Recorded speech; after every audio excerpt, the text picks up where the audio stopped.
Hello guys. आज के इस वीडियो में हम लोग बायोलॉजी के very most important question discuss करने वाले हैं। तो स्टूडेंट जितने भी student CP net form apply किए हैं तो उन सभी स्टूडेंट का कितने तारीख को 7 जनवरी को पेपर है। तो उन सभी स्टूडेंट के लिए ये सभी वीडियो वेरी मोस्ट इम्पॉर्टेंट होने वाला है। तो इसमें बायोलॉजी के काफ़ी इंपॉर्टेंट क्वेश्चन कराए जाएंगे और लास्ट तक आपको वीडियो देखना है। तो क्वेश्चन जो डिस्कस किए जाएंगे और लास्ट में लगभग 3-4 क्वेश्चन डिस्कस करूँगा, वो इसमें नहीं रहेगा, वो भी इम्पॉर्टेंट है। तो चलिए लास्ट तक आप लोग वीडियो देखिए और इन्जॉय करिए। क्वेश्चन सभी इंपॉर्टेंट हैं और आप लोग को सीपी नेट के माध्यम से यहाँ पे नर्सिंग पैरामेडिकल फार्मेसी में एडमिशन मिलेगा, डिग्री कोर्स और डिप्लोमा कोर्स। तो स्टूडेंट जितने भी स्टूडेंट तैयारी करने हैं तो उन सभी को तो बेस्ट कोर्स करना है, यहाँ पे डिग्री कोर्स करने होंगे।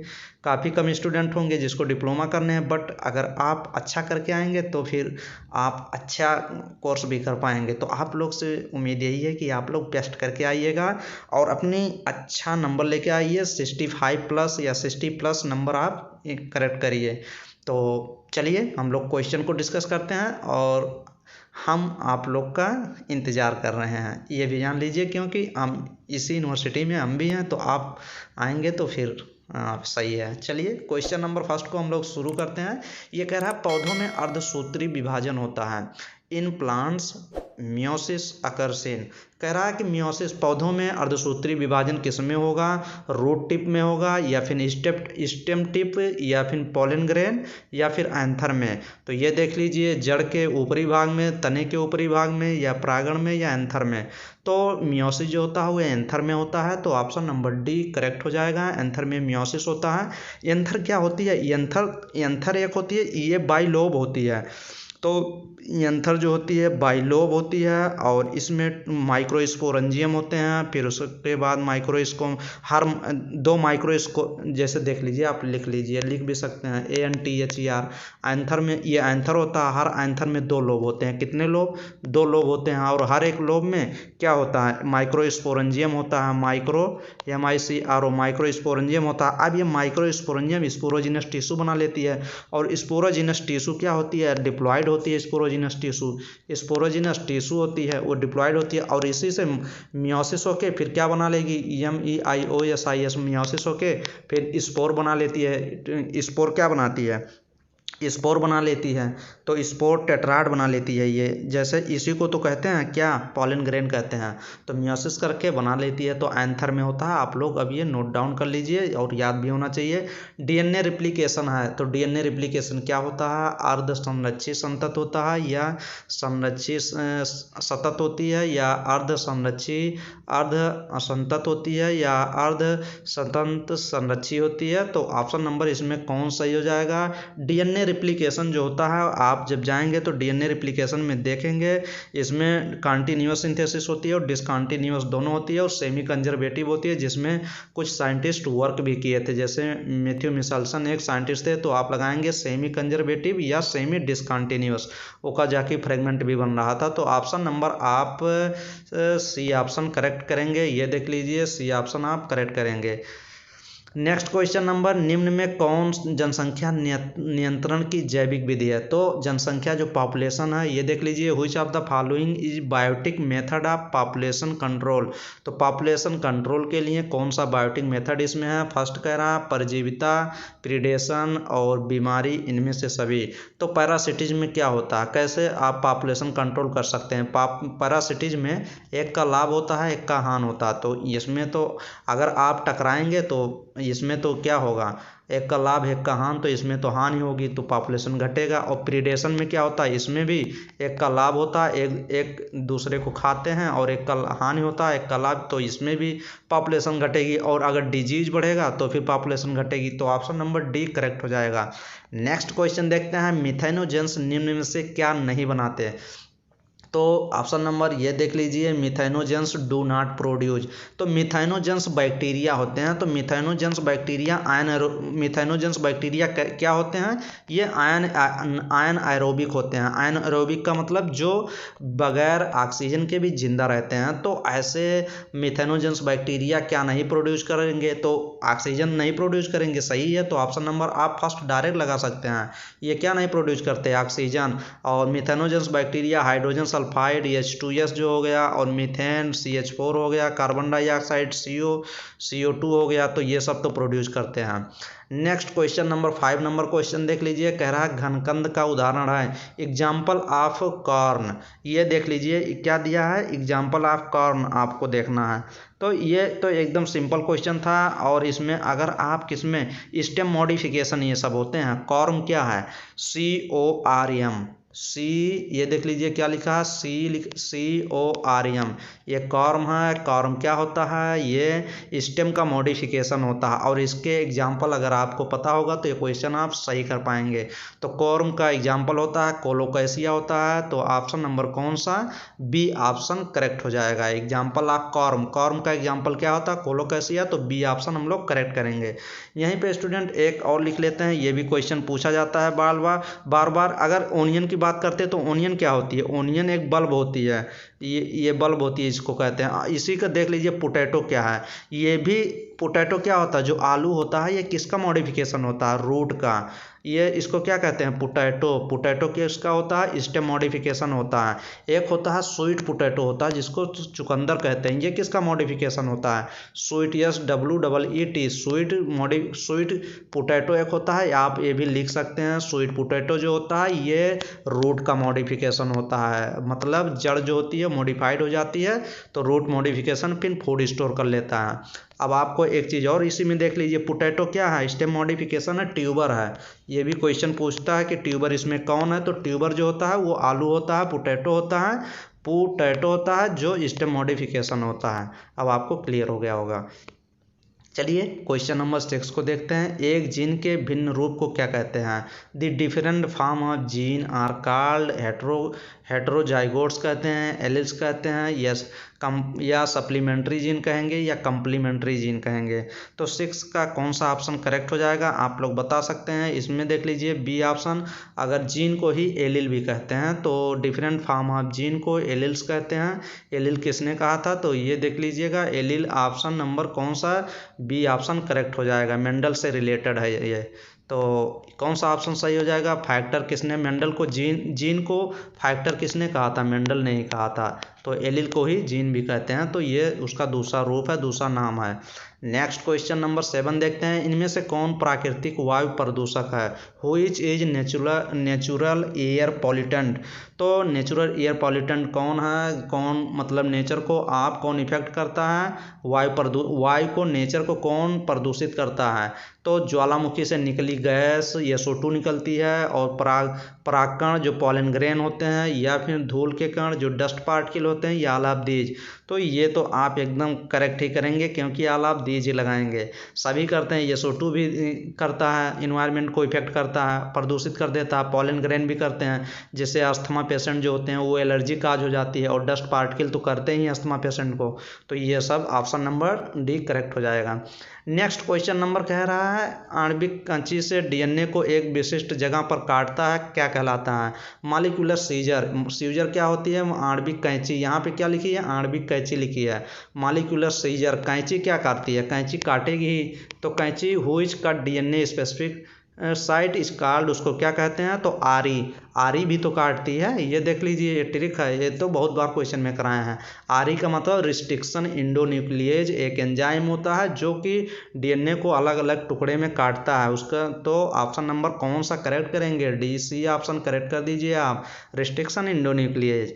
स्टूडेंट अभी तो आप जितनी वीडियो देख सकते हैं आप भी देखते ही होंगे, लगभग अगर 1000 व्यूज जा रहा है तो एक वीडियो पे मान लीजिए उस पर लाइक कितने रहते हैं, 40 लाइक 30 लाइक रहते हैं। तो प्लीज़ आप लोग लाइक भी किया करिए, और अभी तक जितने अभी लगभग 8-9 क्वेश्चन हो गए, अभी जिस स्टूडेंट ने लाइक नहीं किया प्लीज़ आप लोग वीडियो को लाइक तो ज़रूर करिए। इससे पता चलता है कि हाँ वीडियो अगर व्यूज में जा रही है तो हाँ इसको लाइक भी कर रहे हैं, तो आप प्लीज़ लाइक भी किया करिए। चलिए क्वेश्चन नंबर 9 को देखते हैं, आप लोग लाइक कर दिए होंगे। दी निषेचन प्रक्रिया की खोज किनके द्वारा की गई है, ये कह रहा है कि process of double fertilisation was discovered by. ये तो अभी काफ़ी बार ये क्वेश्चन पूछा जाता है और रिपीटेड क्वेश्चन होता है। तुरंत हम लोग क्या खोजते हैं, जैसे ही डबल फर्टिलाइजेशन आएगा तुरंत नवास्चिन एक साइंटिस्ट थे उन्हीं ने खोजा था। तो ऑप्शन नंबर सी आप करेक्ट करिएगा। नवास्चिन ने क्या किया था? डबल फर्टिलाइजेशन को डिस्कवर्ड किया था। कौन साइंटिस्ट? नवास्चिन, भूलना नहीं है आपको। नेक्स्ट क्वेश्चन ये देख लीजिए, इनमें से कौन चेन प्रारंभ कोडान है? अब ये which of the following chain initiation codon और चेन स्टॉप कोडान आप लोग एकदम क्लियर कर लीजिए। और चलिए क्लियर करा देते हैं आपको। स्टूडेंट इसमें क्वेश्चन नंबर 10 में कह रहा है which of the following in chain initiation codon. तो इसमें कौन चैन इनिशिएशन कोडान होता है? तो ये हमको बताना है। तो AUG जो होता है यही चैन इनिशिएटर कोडान होता है। प्रोटीन सिंथेसिस जब होती है तो यही चैन को इनिशिएट करता है, इसीलिए इनिशिएटर कोडान कौन होता है? AUG होता है। तो ऑप्शन नंबर कौन सा आप सही करेंगे? फर्स्ट ऑप्शन करेक्ट हो जाएगा। और कभी कभी स्टॉप कोडान के बारे में पूछ लिया जाता है। तो स्टॉप कोडान जो होते हैं वो कितने होते हैं? स्टॉप कोडान जो होते हैं वो 3 होते हैं। कितने कोडान होते हैं? 3 कोडान्स होते हैं, स्टॉप कोडान होते हैं। आप लिख भी सकते हैं। एक होता है UA, ऐसे हम याद किए थे UA, UAA, ये यू है, यू भी नहीं है। UA याद किए थे, फिर उसके बाद किए थे UGA याद किए थे, UGA UGA, और UG एक याद किए थे। UG कौन सा? UAG, ये देख लीजिए, UAG लिख लीजिएगा। UA UGA UG ये 3 क्या होते हैं? स्टॉप कोडान होते हैं। चलिए नेक्स्ट क्वेश्चन को देखते हैं। ग्रीन मफलर प्रदूषण किससे संबंधित है?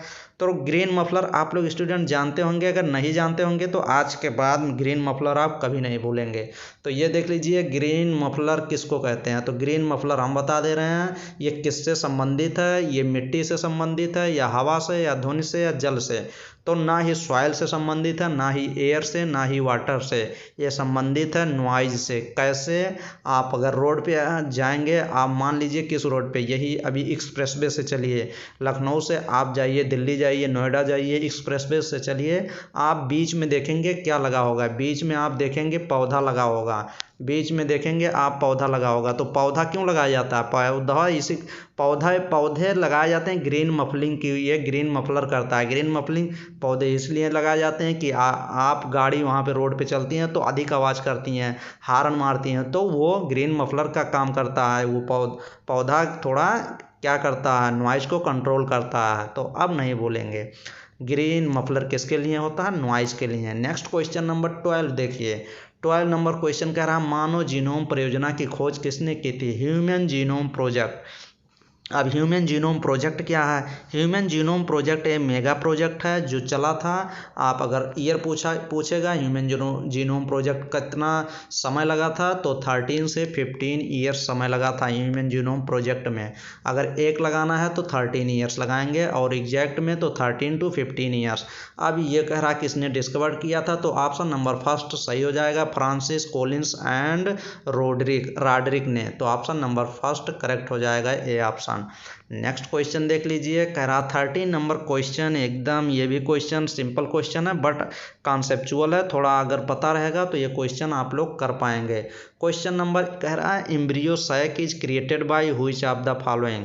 अब कह रहा है एम्ब्रियो सैक क्या है? पहले तो ये पता होना चाहिए कि एम्ब्रियो सैक क्या है। तो एम्ब्रियो सैक तो फीमेल गैमेटोफाइट है, FEMALE female, GAMETO female, gameto PHYTE में फीमेल गैमेटोफाइट है, जो फॉर्म होती है रिडक्शन डिवीजन से। रिडक्शन डिवीजन क्या है? रिडक्शन डिवीजन को अर्धसूत्री विभाजन कहते हैं, मियोसिस कहते हैं। ये मियोसिस करके, मियोसिस किससे करेगी? मेगा स्पोर मदर सेल रहेगा, मेगा स्पोर मदर सेल, या फिर कहिए माइक्रो स्पोर। माइक्रो स्पोर आप सीधे कह लीजिए, जो ऑप्शन में दिया गया माइक्रो, SPORE माइक्रो स्पोर में मियोसिस होगा। मियोसिस से फिर ये फॉर्म होगी क्या फॉर्म होगी? भ्रूणपोष क्या फॉर्म होगी? Embryo sac. तो ऑप्शन नंबर कौन सा? ऑप्शन नंबर डी आप मेगा स्पोर मदर सेल से रिडक्शन डिवीजन होगा, फिर उसके बाद एम्ब्रियो सैक फॉर्म होती है। Next question number 14। Question number जो है 14 जो है ये इम्पॉर्टेंट क्वेश्चन है। ये देख लीजिए, बच्चों में मंगोलिज्म या डाउन सिंड्रोम होने का क्या कारण होता है। डाउन सिंड्रोम और मंगोलिज्म, डाउन सिंड्रोम को ही मंगोलिज्म कहा जाता है। तो ये चाइल्ड में होता है। इसमें चाइल्ड में जब हो जाता है तो इसमें सिर जो होती है भारी हो जाती है, सिर भारी हो जाती है, और जो कंजनाइटल हार्ट डिजीज हो जाती हैं, और जो इसकी जो जीभ होती हैं वो ब्रिंकल्ड हो जाती हैं, बिग हो जाती हैं जो जीभ होती है, टंग जो होती है, और इसके जो हाथ जो पाल्म होते हैं ये जो पकड़ने वाली ये एकदम अजीब टाइप की झुर्री टाइप हो जाते हैं, और इसकी माथ एकदम फ्लैट हो जाती है। तो इसमें डाउन सिंड्रोम होता है। डाउन सिंड्रोम एक try नलीसोमी gene mutation, monosomy, trisomy है। तो ऑप्शन नंबर कौन सा, सी ऑप्शन करेक्ट हो जाएगा। तो डाउन सिंड्रोम क्या होती है, ये ट्राइसोमिक डिजीज होती है, ट्राइसोमी ऑफ 21। ऐसे आप डाउन सिंड्रोम को शो कर सकते हैं 45 और प्लस XY लिख सकते हैं। ये देख लीजिए इसका एक, इसी में एक और डिस्कस कर दे रहे हैं कि क्लाइनफेल्टर सिंड्रोम जो होती है ये लिख लीजिए KLINE, Kline FELTER, Klinefelter syndrome SYNDROME। Syndrome क्या होता है, सिंड्रोम को ग्रुप ऑफ डिजीज को सिंड्रोम कहते हैं। तो क्लाइनफेल्टर सिंड्रोम होता है, ये किस में होता है, या मेल में होता है, ये पहले आप जान लीजिए। और क्लाइनफेल्टर सिंड्रोम में क्वेश्चन ऐसे पूछता है कि क्लाइनफेल्टर सिंड्रोम किस में होता है, ये मेल में होता है। इसमें मेल में क्या हो जाता है, अगर क्लाइनफेल्टर सिंड्रोम हो जाता है तो गाइनकोमेस्टिया हो जाती है। कौन सी, GYNAECO, गाइनको, MASTIA, गाइनकोमेस्टिया का मतलब होता है इसमें जो ब्रेस्ट होता है मेल का वो क्या हो जाता है, ब्रेस्ट जो होता है वो मतलब वो डेवलपमेंट हो जाता है, मतलब बड़ा हो जाता है, यही होता है। तो ये आप लोग जान लीजिए ट्राइसोमी होता है। चलिए नेक्स्ट क्वेश्चन हम लोग देखते हैं। क्वेश्चन नंबर 15 को डिस्कस करते हैं। ये भी क्वेश्चन इंपॉर्टेंट है। ये क्वेश्चन जो है किस चैप्टर से है, ये इकोलॉजी से है। कह रहा है इनमें से किस क्रिया को DDT की सांद्रता अगली पोषी स्तर में बढ़ती है। Concentration of DDT increase in next topic level by which process.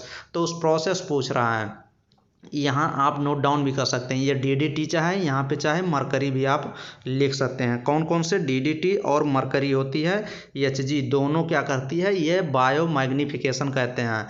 Concentration of DDT mercury कहाँ से आती है, जैसे मान लीजिए फैक्ट्री वैक्ट्री से आती है DDT और ये मरकरी। अब ये पहले तालाब में आएगी, तालाब से क्यों जूप्लैंक्टन खाएंगे, जूप्लैंक्टन से स्मॉल फिश खा लेगी, फिश से फिर उसके बाद लार्ज फिश खाएगी, और लार्ज फिश से फिर पक्षी खाएंगे जो बर्ड होते हैं। तो ऐसे ऐसे बायोमैग्निफिकेशन चलती है। तो क्वेश्चन ऐसे बनता है कि बायोमैग्निफिकेशन किसके द्वारा होती है, तो DDT और मरकरी के द्वारा होती है। फिर क्वेश्चन बनता है बायोमैग्निफिकेशन में कौन इन्वॉल्व होते हैं, तो DDT और मरकरी, ये आप दोनों याद कर लीजिए। और ये भी क्वेश्चन पूछता है कि बायोमैग्निफिकेशन में कौन किसका इफेक्ट होता है, तो पक्षी मछली सबका इफेक्ट होता है। बीटी विष का प्रभाव किस कीटवर्ग पर होता है, ये भी क्वेश्चन आप लोग देख लीजिए। बीटी टॉक्सिन होती है, बीटी टॉक्सिन जो होती है ये किस पे इफेक्ट करती है, ये भी क्वेश्चन पूछा गया था एक बार। तो बीटी टॉक्सिन जो होती है आप लोग ये देख लीजिए, ये इंसेक्ट है। लेप्डोप्टेरांस किसका स्पीसीज है, ये इंसेक्ट का है। कोलियोप्ट्रान किसकी स्पीसीज है, ये भी इस पे भी इफेक्ट करेगा। और एक होती है डायप्ट्रांस जिसमें मक्खी और मच्छी आते हैं। मतलब कौन कौन आएंगे इसमें, डायप्ट्रांस में कौन कौन आते हैं, डायप्ट्रांस पे फ्लाइज, मक्खी और मच्छर, मॉस्किटो दोनों आते हैं। तो ये सबको इफेक्ट करती है बीटी टॉक्सिन। तो ऑप्शन नंबर डी करेक्ट हो जाएगा। एक बार तो क्वेश्चन ये भी पूछा गया था कि बीटी टॉक्सिन जो होती है ये किसको इफेक्ट करती है, बुलवार्म वाले क्वेश्चन जैसे। एक बार क्वेश्चन ये भी पूछा गया था कि कराई, सी जो होता है स्मॉल होता है, CRY, क्राई फर्स्ट। AB जो होता है ये क्या होता है, ये कार्न बोरर के लिए होता है। क्राई फर्स्ट AB किसके लिए होता है, कार्न बोरर के लिए होता है। CORN, corn, BORER, corn borer के लिए होता है। और क्राई फर्स्ट AB की बात करेंगे, क्राई। अब आप क्राई सेकेंड AB लिख लीजिए यहाँ पे, और लिख लीजिए क्राई फर्स्ट AC लिख लीजिए, CRY, क्राई फर्स्ट AC। ये दोनों किसके लिए होते हैं, CORN, कार्न, ये कार्न बोरर के लिए था, ये काटन बुलवार्म के लिए होगा, COTTON, काटन, कॉटन बुलवार्म कैसे लिखेंगे? BOLL bull WORM बुलवार्म्स। कॉटन बुलवार्म्स के लिए कौन होती है? Cry first, cry second AB और क्राई फर्स्ट AC के साथ सेकेंड AB। हम ऐसे याद किए थे, मतलब फर्स्ट AC के साथ सेकेंड AB, ऐसे याद किए थे तो याद हो गया था। मतलब क्राई फर्स्ट AC रूम कर लीजिए, फर्स्ट AC के साथ सेकेंड AB चाहिए। सेकेंड BB भी बोल सकते हैं, तो सेकेंड BB नहीं बोल सकते क्योंकि AB यहाँ पे है। और ये कॉटन कैसे याद किए थे? कॉटन रजाई से याद किए थे। रजाई गद्दा में क्या होता है? कॉटन रुई होता है, तो ऐसे याद किए थे। फर्स्ट AC रूम में सेकेंड AB और कॉटन बुलवार्म, ऐसे याद किए थे तो वो याद हमें हो गया था और काफ़ी बार क्वेश्चन भी सही किए थे। नेक्स्ट क्वेश्चन देख लीजिए, 17 नंबर क्वेश्चन कह रहा है सर्टोली कोशिकाएं किस हार्मोन द्वारा नियंत्रित होती हैं? अब सर्टोली सेल्स कहाँ होती है पहले तो ये पता होना चाहिए। जो ह्यूमंस में टेस्टिस होती है उसमें सेमनीफेरस ट्यूब्यूल में ये क्या होती है? ये होती है सर्टोली सेल्स होती हैं। सर्टोली सेल्स क्या करती हैं? सर्टोली सेल्स होती है, जैसे ये देख लीजिए कहाँ पे है सर्टोली सेल्स होती है, इस पे फॉलिकल स्टिमुलेटिंग हार्मोन आके एक्ट करता है सर्टोली सेल से।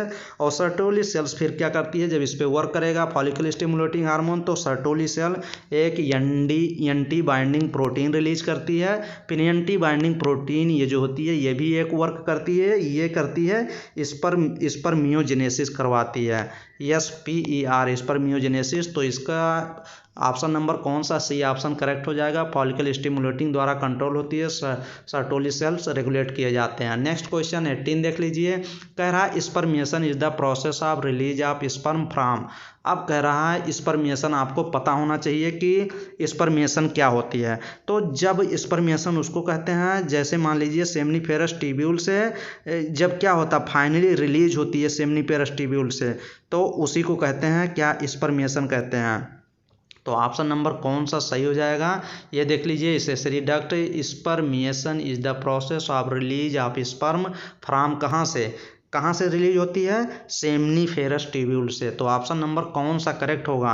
18 का ऑप्शन नंबर तुरंत फर्स्ट सही हो जाएगा। जब स्पर्म रिलीज होता है सेमनीफेरस ट्यूब्यूल से, फाइनली रिलीज किसके, ऐसे लैंग्वेज लिखा है, finally release from the seminiferous tubule by the process क्या कहेंगे? स्पर्मिएशन। तो ऑप्शन नंबर फर्स्ट करेक्ट हो जाएगा, सेमनीफेरस ट्यूब्यूल से जो स्पर्म रिलीज होता है।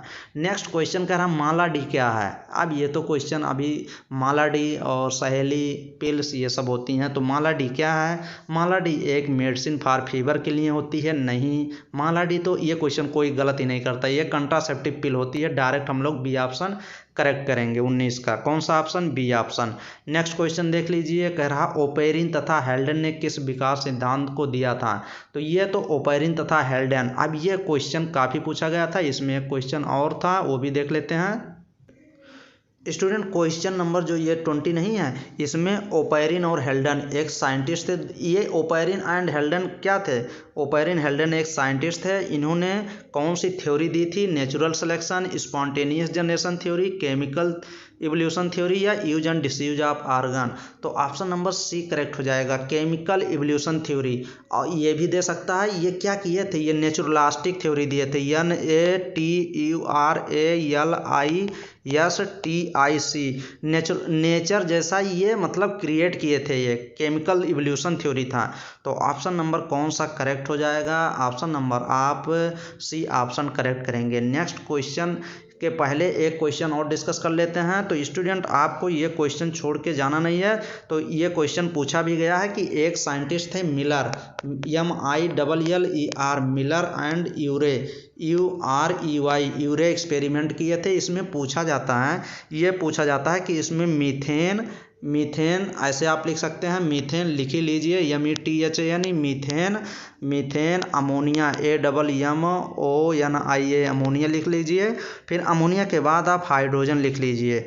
तो इसका पूछा जाता है कि CH3 मीथेन हो गया, ammonia NH3, CH4 methane NH3 और हाइड्रोजन का ये जो रेशियो है, ये रेशियो पूछा जाता है। तो मीथेन का आप 2 लेते हैं और अमोनिया का 1 लेते हैं रेशियो में, और हाइड्रोजन का कितना लेते हैं?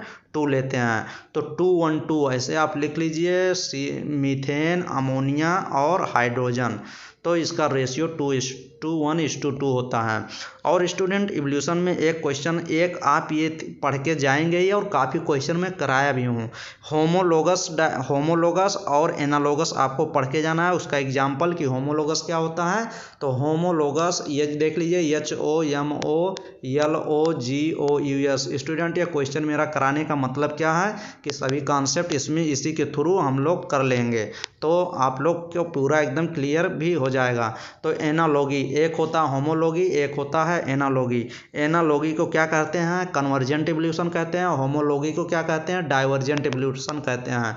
होमोलॉगी में क्या होता है, इसमें जो ओरिजिन होती है ये सेम होती है, एक जगह से ओरिजिन होगी और इसके फंक्शन जो होते हैं वो डिफरेंट होते हैं, ये आप लिख लीजिए। और इसमें एनालॉगी में क्या होती है, फंक्शन इसके सेम होते हैं बट ओरिजिन जो होती है इसकी डिफरेंट होती है। यहाँ से ओरिजिन हो गई, यहाँ से ओरिजिन, बट ये जाके फंक्शन सेम होंगे। अब आप इसके एग्जाम्पल नोट डाउन कर लीजिएगा, लिख लीजिएगा, क्वेश्चन कराया भी गया है।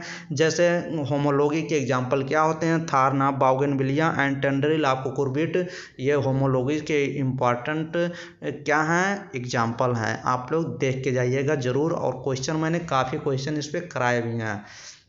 चलिए नेक्स्ट क्वेश्चन देखते हैं, मिलर प्रयोगशाला में क्या बनाया था। तो ये भी क्वेश्चन पूछा जाता है कि जो मिलर एक्सपेरिमेंट था उन्होंने क्या बनाया था, तो ये पूछा भी जाता है। तो ये अमीनो एसिड, आप लोग देखिए किसमें कौन सा ऑप्शन करेक्ट होगा। मिलर प्रयोगशाला में मीथेन बनाया था, अमीनो एसिड या हाइड्रोजन या अमोनिया, तो कौन सा इसमें कोई ऑप्शन नंबर आप कौन सा सही करेंगे। तो 21 में ऑप्शन नंबर अमीनो एसिड सही हो जाएगा, क्योंकि ये अमीनो एसिड ही लिए थे, तो अमीनो एसिड सही हो जाएगा। ग्लाइसिन, एलिलिन, एस्पार्टिक एसिड, ये amino acid 15 type of amino acid ये सिंथेसाइज किए थे, कितना, और कुछ डिफरेंट टाइप, तो आप लोग ये लगा लीजिएगा अमीनो एसिड, ऑप्शन करेक्ट करिए। नेक्स्ट क्वेश्चन नंबर 22, पहला मानव जैव प्राणी को कहा जाता है। तो first human like beings, hominids कह रहा है, होमिनिड वाज कॉल्ड, जो फर्स्ट सबसे पहले होमिनिड था उसको क्या कहा जाता है, होमो हैबिलिस कहा जाएगा, होमो सेपियंस या होमो इरेक्टस, या इनमें से कोई नहीं। तो 22 का कौन सा ऑप्शन आप करेक्ट करने वाले हैं, फर्स्ट ऑप्शन होमो हैबिलिस सही कर दीजिए, जिसकी ब्रेनियल कैपेसिटी होती है 680। नेक्स्ट क्वेश्चन नंबर, डायनासोर किस काल में था। तो डायनासोर का जुरासिक, डायनासोर किस काल में, ये पूछा जाता है। डायनासोर किस पीरियड में डेवलप वो था, क्या था, डोमिनेंट था, तो कौन सा ऑप्शन सही हो जाएगा। 23 का ऑप्शन नंबर आपका जुरासिक पीरियड, जैसे आपको डायनासोर दिखे जुरासिक याद आना चाहिए। नेक्स्ट क्वेश्चन नंबर कह रहा प्रतिरक्षा तंत्र को पूर्ण रूप से दमन करने के लिए कौन सी कोशिका उत्तरदायी है, for complete suppression of immune system, which among the following cell is responsible, कौन सी सेल होती है जो इम्यून सिस्टम को सप्रेस करती है, तो वो होती है किलर सेल, और बी कह रहा है हेल्पर टी सेल्स, और सी कह रहा है सप्रेसर टी सेल, और डी कह रहा है मेमोरी सेल। तो इसमें 24 ऑप्शन में सप्रेस टी सेल होती है, सप्रेसर टी सेल होती है जो कि इम्यून सिस्टम को सप्रेस करती है, तो ऑप्शन नंबर सी करेक्ट हो जाएगा। नेक्स्ट नंबर क्वेश्चन, निम्नलिखित में कैंसर कौन है, which among the following is cancer, तो ये देखना है। लाइपोसा दिया गया है, ल्यूकीमिया ब्लड कैंसर यही होता है, लिम्फोमा, और इनमें से सभी। तो 25 का कौन सा ऑप्शन आप करेक्ट करने वाले हैं, सभी, ये लाइपोसा, लिम्फोमा, ये सभी कैंसर ही हैं, तो ऑप्शन नंबर डी करेक्ट हो जाएगा। नेक्स्ट क्वेश्चन नंबर, निम्न में भारतीय गाय का कौन सा वैज्ञानिक नाम है, which among the following is the scientific name of Indian cow, तो इंडियन काऊ का साइंटिफिक नेम क्या है, तो आप लोग बताइए, ऑप्शन नंबर देख लीजिए। को एस्कैरिस लैम्ब्रिक्वाइडिस और प्लाज्मोडियम बाइबेक्स और बोसा इंडिकस, तो ये कह रहा है बोस इंडिकस BOS, तो ऑप्शन नंबर सी ही सही हो जाएगा, बोस इंडिकस इंडियन काऊ का साइंटिफिक नेम है। नेक्स्ट क्वेश्चन नंबर 27, निम्न में कौन सा ड्रग अवसाद एवं अनिद्रा में उपयोग किया जाता है, which among the following drug used in mental depression and insomnia mental depression में यूज़ किया जाता है। और इंसोमिना में कौन सा, तो एफ्टामीन एक दिया गया है और lysergic acid die ethyl amide दिया गया है और बेंजाडाइजापीन और ऑल ऑफ दीज। तो ये क्वेश्चन तो एकदम सरल कर दिया, ऑप्शन नंबर डी करेक्ट कर दिया। एम्फीटामाइन भी यूज किया जाता है इंसोमिया में और डिप्रेशन में, मेंटल डिप्रेशन, लिसर्जिक एसिड डाइथिलमाइड भी बेंजोडाइजापीन में। तो ये सब सोने वाली नींद की सब है। अगर आप मेंटल प्रॉब्लम है, मेंटल डिप्रेशन है, तो ये सभी दवा दी जाती हैं कि आपको नींद अच्छी आए और आप थोड़ी देर के लिए रिलैक्स करें। एड्स एक एसटीडी है, इसका संचरण होता है। AIDS is a sexual transmitted disease, इसका नाम है, एसटीडी का होता है सेक्सुअल ट्रांसमिटेड डिजीज। तो हुईज ट्रांसमिटेड थ्रू, ये किसके द्वारा फैलता है, ब्लड ट्रांसमिशन। एग्जैक्ट सही, थ्रू कंटामिनेटेड सीरीज, एग्जैक्ट सही। आप अगर दूषित सुई को यूज करेंगे तो भी हो जाएगा, थ्रू सेक्सुअल कंटेक्ट, और सेक्सुअल कंटेक्ट के थ्रू भी फैलता है। तो ऑल ऑफ दीज आप लगाएंगे, ऑप्शन नंबर डी। और ये सब आंसर इसमें दिया गया है। इसका सॉल्यूशन यहाँ नहीं दिया गया, कहीं भी नहीं दिया गया है, ये हमने खुद सॉल्यूशन आपको पूरा एकदम एग्जैक्ट सॉल्यूशन किया है खुद अपने नॉलेज से, जो मुझे नॉलेज गेन है। तो इसमें सिर्फ ऑप्शन दिए गए हैं और कुछ ऑप्शन जो इसमें देखेंगे करेक्ट है, उसमें कुछ गलती भी है, तो मैंने वो पकड़ा और फिर सही किया। तो स्टूडेंट आप ही लोग के लिए ये जितनी मेहनत की जा रही है, ये 40-30 मान लीजिए एक वीडियो कितने घंटे में बनती है, लगभग ये समझ लीजिए 2.5 घंटे से 3 घंटे एक वीडियो बनाने में लगती है। आप अगर नहीं मानते तो आप करके देख लीजिए, एक वीडियो ऐसे ही बना के 3 घंटे एक वीडियो बनाने में लगती है। और डेली मैं इस समय 3 वीडियो समथिंग में बना रहा हूँ, तो लगभग 8 से 9 घंटे, 8 घंटे मान लीजिए 3 वीडियो बनाने में लग रहे हैं। तो वीडियो बनाने का मतलब क्या है, मैंने आपसे प्रॉमिस किया था कि मैं आपकी हेल्प करूँगा, वही मैं कर रहा हूँ। मैं भी एक क्या हूँ, स्टूडेंट ही हूँ। तो मेरे पास टाइम तो ऐसे नहीं है। यहाँ पे अगर आप सिलेक्शन लेते हैं तो पता चल जाएगा, यहाँ आपको क्लास में 90% परसेंटेज चाहिए। तो आपको डेली क्लास करने रहते हैं, तो टाइम तो ऐसे भी नहीं है, बट आपको मैं वादा किया था कि हाँ करा दूंगा, तो मैं वही करा दे रहा हूँ। तो आप लोग प्लीज़ चैनल को अगर आप सब्सक्राइब करेंगे, आप लोग तेज़ी से ग्रो कराएंगे, तो आने वाले भविष्य में भी जो स्टूडेंट आएंगे मैं हेल्प करूँगा और आप लोग का तो हेल्प करता रहूँगा। तो चलिए नेक्स्ट वीडियो में मिलेंगे स्टूडेंट, बेस्ट वीडियो के साथ और बेस्ट क्वेश्चन के साथ। तो थैंक यू, धन्यवाद और दिल से आप लोग को शुक्रिया, थैंक यू।